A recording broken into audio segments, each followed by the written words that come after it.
2h13, bom, vamos seguir aqui falando sobre a questão da economia, mas agora sob um outro ponto de vista, né? Porque a gente está há poucos dias da assinatura do acordo entre União Europeia e Mercosul, que está prevista para o próximo sábado, né? Deve acontecer lá em Assunção, no Paraguai, que é a atual líder do bloco, né? O Brasil foi no ano passado e encaminhou durante muito tempo essas negociações e agora esse acordo deve ser assinado. Agora há pouco, o Túlio Amâncio, repórter da Band Brasília, teve uma entrevista exclusiva com o Mauro Vieira, o ministro de Relações Exteriores do Brasil. E ele detalhou como que deve ser feita a assinatura desse documento. Esse documento vai ser assinado no sábado com representantes dos 5 países do bloco sul-americano e o presidente do Conselho Europeu, a presidente, na verdade, a Ursula von der Leyen. Aqui para a Band, o Mauro Vieira falou sobre o acordo, ele elogiou, né, esse acordo que tira as tarifas de exportação entre os membros do grupo e também falou sobre os próximos passos da negociação. Ela não para por aí, né? É porque depois que houver essa assinatura no sábado, o Congresso Nacional precisa aprovar os termos do acordo. Vamos ouvir aqui o que disse o Mauro Vieira. Ao assinarmos, ele entrará em vigor tão logo um dos 4 membros do Mercosul aprove no seu legislativo e ratifique. Ele entra em vigor provisório bilateralmente para esse país do Mercosul e para a União Europeia. E a União Europeia também seguirá depois os seus trâmites para a parte política. O acordo se divide em 2 partes, uma comercial que entra em vigor provisório e a parte política que então precisa passar também pelas instâncias legislativas da União Europeia. Então é isso, nós esperamos que em breve do nosso lado faremos um grande esforço junto com o Legislativo para que seja aprovado neste primeiro semestre ainda, faremos todo o possível. É um acordo de interesse geral de todos os setores no Brasil, eu acho que teremos uma boa resposta do Legislativo e é um acordo que vai produzir imediatamente benefícios como redução de tarifas e tudo. No caso dos países do Mercosul, num período de 4 anos, atingiremos a desgravação. Então, o acordo está prevendo que os países do Mercosul reduzam as tarifas sobre cerca de 91% dos bens importados da União Europeia em até 15 anos. E do outro lado, a União Europeia corta tarifas para cerca de 95% dos bens importados do Mercosul em até 12 anos.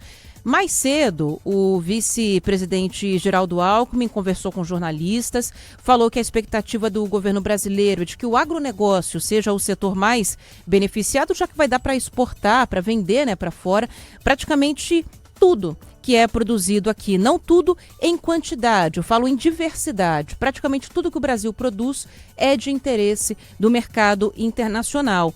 E o vice-presidente Geraldo Alckmin está confiante de que essa aprovação no Congresso, que o Mauro Vieira citou, deve acontecer agora, no primeiro semestre, para que no segundo a gente já tenha os efeitos começando a ser sentidos por aqui. Assinado, o Parlamento Europeu aprova a sua lei e nós, no Brasil, aprovamos a lei internalizando o acordo. A gente espera que aprove a lei ainda nesse primeiro semestre e que tenhamos no segundo semestre a vigência do acordo. Aí ele entra imediatamente em vigência. Esse acordo vai trazer mais emprego, trazer mais renda, fortalecer o agronegócio, a indústria, consequentemente também os serviços, e investimentos recíprocos. Com um acordo desse, mais europeus vão investir no Brasil e também nós vamos investir na Europa. Bom, a gente também perguntou para o ministro Geraldo Alckmin a respeito de uma possível nova taxação dos Estados Unidos, né? Só para refrescar aqui a sua memória, a gente fala de tanta notícia que chega em relação aos Estados Unidos. No começo da semana, o presidente Donald Trump falou nas redes sociais que vai taxar em 25% os países que têm negócios com o Irã. O Brasil está nessa lista, mas até agora não teve nenhuma palavra oficial por parte do governo dos Estados Unidos de quando essa taxa começaria e, de fato, quais países poderiam ser taxados. E nessa entrevista de hoje cedo, o ministro e vice-presidente Geraldo Alckmin falou exatamente a mesma coisa, que por enquanto o governo não vai se pronunciar porque não houve formalização dessa nova rodada de taxas.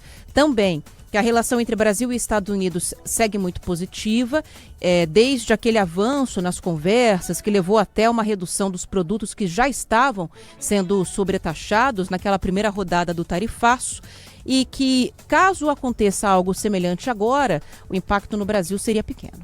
Estados Unidos colocou que não quer que haja comércio com o Irã.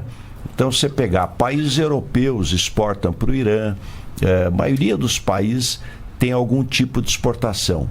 O Brasil é pequena, a nossa relação comercial com o Irã é pequena. Agora, temos um brutal superávit, porque a gente exporta 2,5 bilhões de dólares e não exporta nem 200 milhões de dólares. Mas não vejo relação e acho que a questão da supertarifação é difícil de ser aplicada, porque você teria que aplicar em mais de 70 países do mundo, inclusive países europeus. Bom, vamos acompanhar, né, para ver se vai ter mais algum novo desdobramento em relação a isso.